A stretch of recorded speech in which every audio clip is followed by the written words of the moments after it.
College का पहला दिन सभी के सामने नए नए चेहरे थे। सभी लोग इन्हीं चेहरों से अपनी पहचान बनाने में लगे थे, एक दूसरे से अपना परिचय करा रहे थे।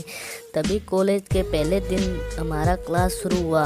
क्लास से पहले चल रहे परिचय के सिलसिले में मैंने और आसान बना दिया। उन्हें आते ही सबसे पहले अपना परिचय सबके सामने देने को कहा। सभी स्टूडेंट एक एक कर अपने बारे में बता रहे थे। तभी जैसे ही प्रिया ने बारे में कहना शुरू किया, मानो कि क्लास में बैठे विकास की आंखें उस पर टिक गई। विकास बड़े ही गौर से प्रिया का इंट्रोडक्शन सुन रहा था और उसे एक टक देखने ली। प्रिया के बैठ जाने के बाद विकास की नज़रें तो बस प्रिया पर टिक गई। कॉलेज के दूसरे दिन जैसे ही विकास कॉलेज में आया, उसकी निगाहें तो मानो विकास ने प्रिया की तरह किसी बहाने से बात करने की बहुत कोशिश की, लेकिन उसे यह मौका नहीं मिल पाया।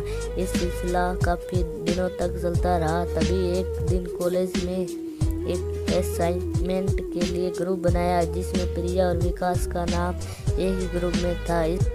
ये सुन विकास बहुत खुश हो गया। आखिर बस यह उसे प्रिया से दोस्ती करने का मौका मिल गया और वो इस मौके को गंवाना नहीं चाहता था। और वह भी ऐसा। साथ असाइनमेंट बनाते हुए प्रिया और विकास में बातचीत शुरू हुई और फिर देखते ही देखते दोस्ती भी हो गई। समय के साथ साथ अब प्रिया और विकास काफ़ी अच्छे दोस्त बन चुके, लेकिन प्रिया और विकास की दोस्ती धीरे धीरे कुछ ज़्यादा बढ़ने लगी।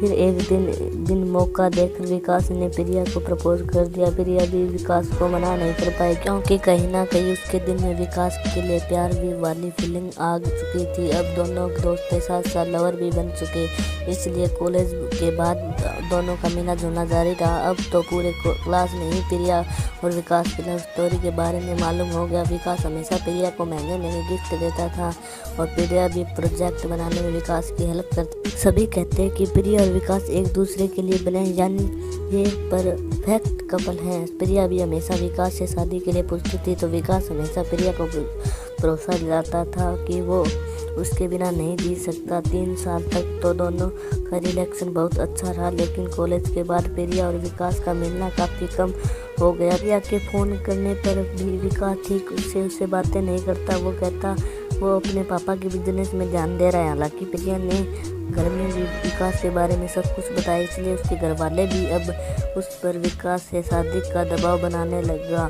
लेकिन अब प्रिया अपने घर वालों को भी कोई जवाब नहीं दे पा रही। फिर एक दिन प्रिया विकास के पापा के रेस्टोरेंट पर पहुंच गई। वहाँ उस वक्त विकास नहीं था, तो प्रिया ने विकास के पापा को कहा कि वो व्यू की फ्रेंड है और यहाँ से गुजर रही, तो यहाँ आ गई। फिर मैंने किसी तरह उसका नाम जाना। जल्दी विकास के पापा ने प्रिया को बैठाया और वेटर से कुछ खाने पीने की चीज़ें लाने को कहा। दोनों बैठकर बातें करने लगे। तभी विकास के पापा ने कहा कि बेटा तुम आ रही हो ना विकास की शादी में। यह सुना तो मानो प्रिया ने अपने कानों पर विश्वास नहीं किया। उसने फिर से पूछा। उन्होंने कहा कि हाँ, विकास की शादी है अगले महीने और उसकी तैयारी में लगा है, बहुत खुश है। वो आखिर अपनी पसंद की लड़की से शादी कर रहा है। दोनों स्कूल टाइम से एक दूसरे को जानते हैं।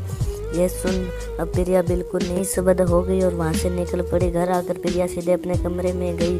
खुद को कमरे में बंद कर घंटों रही। प्रिया ने अपने माँ बाप को इस विषय में बताया, तो उन्होंने प्रिया को किसी तरह समझाया ज़िंदगी में अब तुम्हें आगे बढ़ना चाहिए और भविष्य के बारे में सोचना चाहिए, और जो गुजर गया वो गुजर गया। अब उसके बारे में सोचकर अपनी आगे की ज़िंदगी खराब मत करो। लेकिन प्रिया तभी भी विकास को भुला नहीं पाई और रोज़ रात को रोते हुए अपने दिल को दिलासा देते हुए कहती है, तो क्या हुआ जो एक दिल टूट गया।